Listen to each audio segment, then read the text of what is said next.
నమస్తే. Welcome to number 1 news. నేను రవీంద్ర. ఇప్పుడు 2 తెలుగు రాష్ట్రాల్లో ఒక ఇంపార్టెంట్ టాపిక్ మీద ఆసక్తికరమైనటువంటి చర్చ నడుస్తుంది. అదేంటంటే ఒక రిటైర్డ్ సీనియర్ ఐపీఎస్ అధికారి చేసినటువంటి ఒక పోస్ట్ ఏదైతే ట్వీట్ ఉందో దానిపై చాలా ఇంట్రెస్టింగ్ డిస్కషన్ నడుస్తుంది.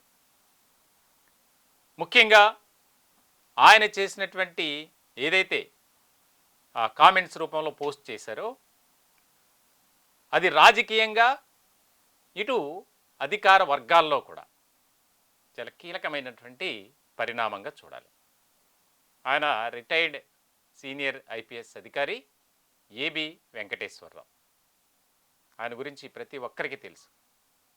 గత ప్రభుత్వం అంటే వైసీపీ ఆయన్ను అనేక రకాలుగా ఇబ్బందులకు గురి చేసింది, పోస్టింగ్ ఇవ్వకుండా ఆయన వేధించింది అనేది పెద్ద విషయంగా దానిపై చర్చ జరిగింది. ఇటువంటి సందర్భంలో ఏబి వెంకటేశ్వరరావు ఆయన చేసినటువంటి ఏవైతే ఈ పోస్ట్ రూపంలో కామెంట్స్ ఉన్నాయో ఆయన ఎందుకు అలా పోస్ట్ పెట్టాల్సి వచ్చింది అనే దానికి గత కొద్ది రోజుల క్రితం జరిగినటువంటి ఒక అంశం.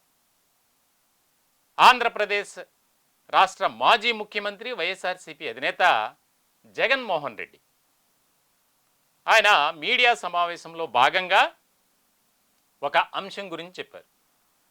ఈ కూటమి ప్రభుత్వం కొంతమంది రిటైర్డ్ ఐపీఎస్ అధికారులను ఒక జట్టుగా ఫామ్ చేసి వైఎస్ఆర్సీపీ నేతలను కార్యకర్తలను ఇబ్బందులకు గురి చేస్తుంది. వారిలో 3 పేర్లు ఆయన ప్రస్తావించారు. ముఖ్యంగా ఏబి వెంకటేశ్వరరావు, యోగానంద్, ఆర్పి ఠాకూర్. ఈ ముగ్గురు కలిసి నియోజకవర్గాల్లోనూ అలాగే జిల్లా కేంద్రంలో కొంతమందిని టీంని ఏర్పాటు చేసి ఎవరైతే కూటమి ప్రభుత్వానికి వ్యతిరేకంగా మాట్లాడుతున్నటువంటి వైఎస్ఆర్సీపీ నాయకులు కానీ ఆ పార్టీకి సంబంధించి కార్యకర్తలను టార్గెట్గా చేసుకుని వారిని ఇబ్బందులకు గురి చేస్తున్నారు. ఇదంతా నడిపించేది నారా చంద్రబాబు నాయుడు. దీనిలో ముఖ్యమైనటువంటి పాత్ర ఏబి వెంకటేశ్వరరావు పోషిస్తున్నారు అనేది ఆయన మాట్లాడారు. చాలా కీలకమైనటువంటి కామెంట్స్ ఆయన చేశారు. దీనికి స్పందిస్తూ ఆయన చేసినటువంటి పోస్టుపై సర్వత్రా ఒక ఆసక్తికరమైనటువంటి చర్చే జరుగుతుందని చెప్పాలి. బహుశా 2 తెలుగు రాష్ట్రాల్లో ఈ విధంగా జరగటం మొట్టమొదటిసారి. అంటే చాలామంది మాట్లాడారు రకరకాలుగా వారి వర్గీయుల దగ్గర, అనుచరుల దగ్గర వారి యొక్క ఆవేదనను, ఆందోళనను వెల్లబుచ్చినటువంటి పరిస్థితులు మనం చూసాం గతంలో. కానీ ఆయన చేసినటువంటి ట్వీట్ ఏదైతే ఉందో దానిపై చాలా ఇంట్రెస్టింగ్గా ఒక చర్చ నడుస్తుంది. ఆయన చేసినటువంటి ట్వీట్ని మనం ఒకసారి చూస్తే కనుక రిటైర్డ్ ఐపీఎస్ అధికారి ఏబి వెంకటేశ్వరరావు చాలా కీలకమైనటువంటి ఘాటైన వ్యాఖ్యలు కూడా అందులో పోస్ట్ రూపంలో పెట్టారు. మిస్టర్ జగన్ రెడ్డి, నోరు అదుపులో పెట్టుకో, మాట సరి చేసుకో, భాష సరి చూసుకో. ఒకసారి ప్రజల విశ్వాసం కోల్పోయినా, ఒకసారి నోరు జారినా తిరిగి వాటిని ఎన్నటికీ పొందలేరు. నీలా కుసంస్కారంతో నేను మాట్లాడను, తెర వెనుక బాగోతాలు నేను నడపను అని చెప్పి చాలా కీలకమైనటువంటి వ్యాఖ్యలు ఆయన పోస్ట్ రూపంలో పొందుపరిచారు. ఆయన ఆవేదనకు, ఆయన ఆక్రందనకు ఒక కారణం ఉంది. గతంలో ఆయన్ని ఇబ్బంది పెడుతూ పోస్టింగ్ ఇవ్వకుండా నానా ఇబ్బందులకు గురి చేశారు, చాలా ఆయన్ని హింసించారు అనేది కూడా బాగా ప్రచారం జరిగింది. సో ఇలాంటి సందర్భంలో ఒక ఐపీఎస్ అధికారిగా, రిటైర్డ్ అధికారిగా ఆయన పెట్టినటువంటి పోస్ట్ రాజకీయంగాను ఇటు అధికార వర్గాల్లో కూడా ఇప్పటికే వైఎస్ఆర్సీపీలో ఒక భిన్నమైనటువంటి వాదన కూడా వినిపిస్తుంది. ఎందుకు అలా మాట్లాడారు జగన్ గారు?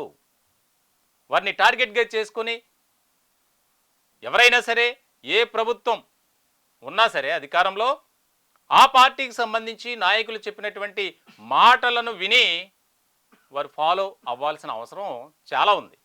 ఐపీఎస్లు కానీ ఐఏఎస్లు కానీ ఇతర ఉన్నత అధికారులు.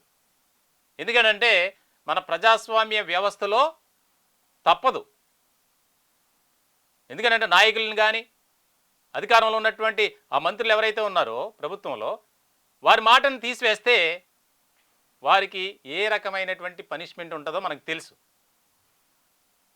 వేరే ఎక్కడ ఉండదేమో, మన తెలుగు రాష్ట్రాల్లో అయితే చాలా చాలా చాలా ఎక్కువ. అది చాలా కీలకమైనటువంటి పరిణామంగా మారిపోతుంది. రాత్రికి రాత్రే ట్రాన్స్ఫర్ ఆర్డర్స్ లేదా సస్పెన్షన్ ఆర్డర్. ఈ రకమైనటువంటి పరిస్థితుల్లో ఏ పార్టీ అధికారంలో ఉన్నా చేసేది అదే. కాబట్టి వైఎస్ఆర్సీపీ కొంతమంది ఐపీఎస్ అధికారులను ఐఏఎస్ అధికారులను గతంలో టార్గెట్గా పెట్టుకొని వారంతా తెలుగుదేశం పార్టీకి సంబంధించినటువంటి అధికారులుగా ఒక బోర్డు మెడలో వేసుకొని పనిచేస్తున్నారు అనేది కొంతమందిపై ముద్ర వేశారు. ఇప్పుడున్నటువంటి కూటమి ప్రభుత్వం కూడా అదే చేస్తుంది.